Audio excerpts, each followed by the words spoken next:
we've done the introduction to ordinary least squares. We've seen a quick example with student-teacher ratios and test scores. Now let's do a by-hand example of ordinary least squares to see how this thing actually works. Alright, we have an example here where y is wages in dollars per hour and x is education or years of schooling. Suppose we have 4 observations in our data set, our hypothetical data set. This is I equals 1, so we're indexing x and y here by I equals 2. This would be I equals 3, I equals 4. These are the actual values in our data set, x and y. And the means of these, the sample averages, x bar, we can figure this out. So let's fill out this table. The sum of xi is just going to be summing up these values. So 6 plus 3 is 9, plus 2 is 11, plus 1 is 12. So the sum of that is 12. And then we divide by, to get the sample average, 1 over n of I, whoops, that's a terrible sum. 1 over n times the sum of I equals 1 to n, where n is equal to 4 in this case, of xi is going to be x bar, which is equal to 12 divided by 4 observations, so we get 3. And that's what we have down here. X bar is equal to 3. Now let's sum up the yi's. 7 plus 5, that's going to give us 12, plus 5 is 17, plus 3 is 20. And 20 divided by 4 is 5. So our sample average for y is going to be 5. Okay, now let's go on to the next column. So xi minus its mean, what does that mean? It's just xi minus the sample average. So now we have 1. Let's take the first row. The first observation for x is going to be 1, minus the mean, or the sample average, is going to be minus 3. So 1 minus 3 is negative 2. And then we have the second row. 2 minus 3 is negative 1. 3 minus 3 is 0, and 6 minus 3 is 3. So then we can sum these up, and we get 3 minus 2 minus 1. That's what this line is asking us to do. It's sum up those values. That's going to be 0. And then what is this squared? So we're going to, the next bit is squaring each of these values. So xi minus, it's the sample average squared. So negative 2 squared is 4, negative 1 squared is 1, 0 squared is 0, and 3 squared is 9. So we sum up these values. 9 plus 4 plus 1, 9 plus 5 is 14. Then we can take, then let's do the next column, yi minus its sample average. So 3 minus 5 is going to be negative 2. 5 minus 5 is 0, 5 minus 5 is 0, 7 minus 5 is 2. Sum up, the next thing is we're going to sum up all these values. 2 plus negative 2 is 0. And then we're going to multiply xi minus the sample average times yi minus its sample average. Multiply these two columns together. So negative 2 times negative 2 is 4. Negative 1 times 0 is 0. 0 times 0 is 0. And 2 times 3 is 6. Then we're going to sum up that, and we get 10. Okay, so why are these things useful? Let's go on and start to figure out how to calculate the sample intercept and sample slope. So we have our population and sample regression lines. Here's the population, and here's the sample. Why do I know that one is the population, one is the sample? This line does not have hats. This line has hats. So these, remember, indicate the sample estimates. Let's calculate the slope and the intercept. Okay, so we figured out from one of the previous lectures that when we solve the minimization problem of minimize over beta hat 0, beta hat 1, the sum of I equals 1 to n of the residuals squared, this is the ordinary least squares problem, ordinary least squares, so least is the minimization part, The squares is a squared term. We're minimizing the sum of the squared residuals. We figured out that the solution to this minimization problem here is the correlation between x and y over the variance of x. And how do we write these values? We write it as the sum of xi minus its sample average times the sum times yi minus its sample average. We just figured out what that was. It's 10, right? So we just figured that out. And so we put 10 in the numerator. And then the variance of x, this isn't exactly the variance of x because we're not dividing by 1 over n minus 1. But this is an analog to it. So this value we also figured out is 14. And so we put that in the denominator.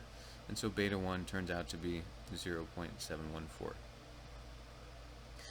And then the solution for beta hat 0 was taking the value of beta hat 1, plugging it in, and the sample averages. And we can do that. The sample average of y was 5 minus the estimate of beta hat 1 times the sample average of x, which was 3.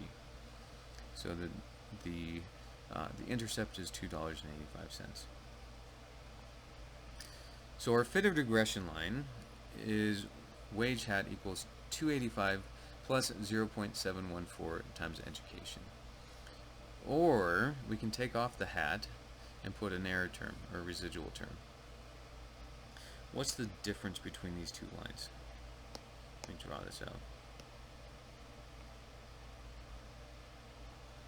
Okay, if we have education on the x-axis and wages on the y-axis, what are the differences between these two lines? Okay. This is going to be a positive slope. I should draw that with a positive slope. How do I know it's a positive slope?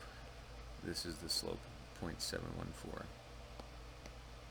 Okay, what's the intercept? It's 2.85. So this value right here should be $2.85. Alright, so suppose that we have one observation in our data of wages that is right here. So this would be the actual, maybe this is the third observation or the third row in our data. Wages are up here for an education value right there. The predicted, this line, let me grab this line here. The top line is giving us the predicted wages. So it's giving the values of wages that fall on the estimated line. So the wage hat for this particular x value or education value would be right here. Wage hat 3. So this line here is giving us the predicted values of wages that fall on that regression line right there. This line, the second line, with the error term added to it, is giving us back the data point. So it's taking the regression line. This bit is the regression line. Notice how this bit is exactly the same as the part of in the previous regression line, but now we're adding the error term back into it. So when we add the error term back in, we're going back up to the actual data point of wage 3. So that's the difference between these two lines. They're both correct, or these two equations. They're both correct. They're just specifying something slightly different. The first is giving us the equation for the line exactly, where we're getting back the predicted values of wages that fall right on that regression line. And the second is adding the error term back in and giving us the data points back, the wages that are actually in our data point, or in our data set. So what's the interpretation? The slope estimate implies that one more year of education would increase wages by 71 cents approximately per hour. We can extrapolate this, so 4 more years of education would increase wages by 4 times the slope, which is $2.85 per hour. The predicted wage for a person with 3 years of education, so we can take our regression line, plug 3 in for education, take the intercept, so this is, let me just specify what these are again. This is beta hat 0, this is beta hat 1, and this is education. We're taking 3 years of education and predicting what the wage for a person with 3 years of education would be. So this regression line says that on average a person with 3 years of education should receive about $4.99 per hour. And what about when education is 0? So how do we do that?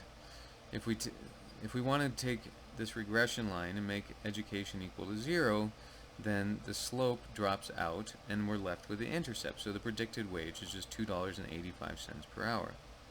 Does that make sense? For a person with 0 years of education, perhaps. I mean, I made up these numbers, but in this case you could have somebody with 0 years of education. Some potential issues with this. The forced linear relationship may do poorly at the low end and high end of education.